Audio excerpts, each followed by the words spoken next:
Binanggit ng isang senador ang umano'y posibleng koneksyon sa mga iligal na pogo ng mga personalidad na iniuugnay noon sa Pharmaly scandal. Kabilang dyan ang dating Presidential Economic Advisor ng nakaraang administrasyon. At nakatutok si Mav Gonzalez. Sa Senate hearing kahapon ukol sa mga iligal na pogo, ilang beses lumutang ang pangalan ni Michael Yang, dating Presidential Economic Advisor na minsang iniugnay sa binansagang Pharmaly scandal. Konektado umano kasi si Yang sa isang Gerald Cruz ayon kay Senadora Risa Hontiveros. Incorporator umano si Cruz ng Brickhearts Technologies, isang pogong nag-ooperate dati sa Cavite pero kanselado na ngayon ang lisensya. Ilang dokumento naman ng Brickhearts ang natagpuan sa ni-raid na pogo sa Bamban, Tarlac. Sa 7 incorporators, 4 ay mula sa Davao. Pero, ang talagang interest ko dito ay si itong taong Gerald T. Cruz. He is also connected to Pharmaly. Kasama si Huang Tzuyen, na sangkot sa isang malaking money laundering case sa Taiwan. At kasama si Alan Lim. Si Alan Lim ay si Lin Wei Song. Konektado sa usapin din na link din sa pag-aangkat ng shabu sa bansa. Have these connections been noted by PAGCOR? Involved nga daw po itong personality na ito sa Pharmaly issue and naka-note na po sa amin yun. Sa investigasyon noon ng Senado sa umano'y overpriced COVID supplies na binili ng gobyerno sa Pharmaly, lumabas na ang pangalan ni Cruz bilang Corporate Secretary ng Pharmaly Biological Company. Corporate Secretary rin si Cruz ng Philippine Fullwind Group of Companies kung saan presidente si Yang. Sabi ni Hontiveros, tila Pharmaly Group din umano ang nasa likod ng mga pogo dahil pare-pareho ang mga personalidad. Habang sinusundan namin itong investigasyon laban sa Pogo at lumitaw na nga yung connection Gerald Cruz at papuntang Michael Yang, tingnan natin saan tayo dadali ng ebidensya kung this time around makokonekta yung dotted lines hanggang kay Duterte. Sabi naman ng PAGCOR, nasa radar nila ang pangalang ito pero Sa ngayon po, wala po kaming masasabing information about that po, connection with higher officials po.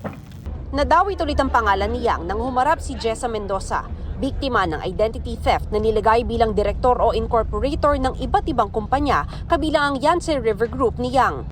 My name, taxpayer identification number, and signature were used to incorporate no less than 193 corporations.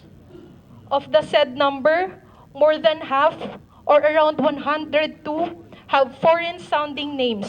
I was not aware of the existence of any of these corporations. Kaya tingin ni Hontiveros, posible umanong mastermind si Yang. Possibly, kasi ang laki ng papel na ginampanan niya dun sa Pharmaly scam.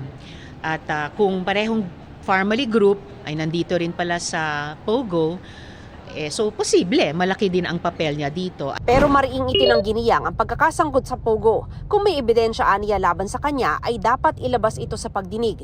Dagdag ng abogado ni Yang, walang ebidensya ng direktang koneksyon ni Yang sa Pogo. Mr. Yang's name has never appeared in any of these corporations. You have to make a very clear connection kung ano yung illegal acts that a particular person is a part of, not simply because he is in the corporation. I think that's pretty unfair. Sa Kamara naman, sinight in contempt si Yang kahapon dahil sa hindi pagdalo sa pagdinig ukol sa 3.6 billion peso drug bust sa Mexico, Pampanga noong 2023. Nasamsam ang shabu sa bodega ng Empire 999 kung saan incorporator si Lincoln Ong na kilalang associate umano ni Yang. Nung na-trace namin na merong mga corporations registered under the name Mr. Michael Yang, nakita namin na ito ay may kaugnayan dun sa corporation na registered under the name of Mr. Willie Ong.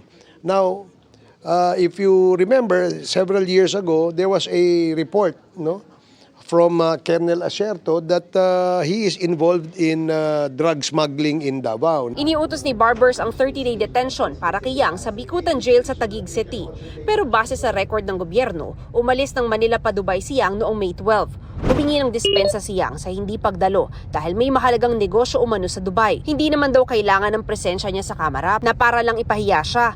Matagal na raw niyang itinangging sangkot siya sa illegal na droga at kung may ebidensya laban sa kanya ay dapat ipresenta na ito sa pagdinig. Hindi rin aniya ang batasan ang tamang lugar para itanggi ang mga akusasyon. Dedepensahan niya raw ang pangalan at puri niya sa tamang venue. Dagdag niyang, alam naman ng lahat ang relasyon niya kay dating Pangulong Rodrigo Duterte na nakilala niya noong mayor pa ito ng Davao City. Hindi raw siya tinulungan ni Duterte o ng malalapit nitong kaibigan sa negosyo. Hindi rin daw siya sangkot sa anumang illegal na negosyo. Para sa GMA Integrated News, Mav Gonzalez, nakatutok, 24 oras. Patuloy pang kinukuna ng panig ng GMA Integrated News ang kampo ni dating Pangulong Rodrigo Duterte sa mga binanggit sa Senate hearing.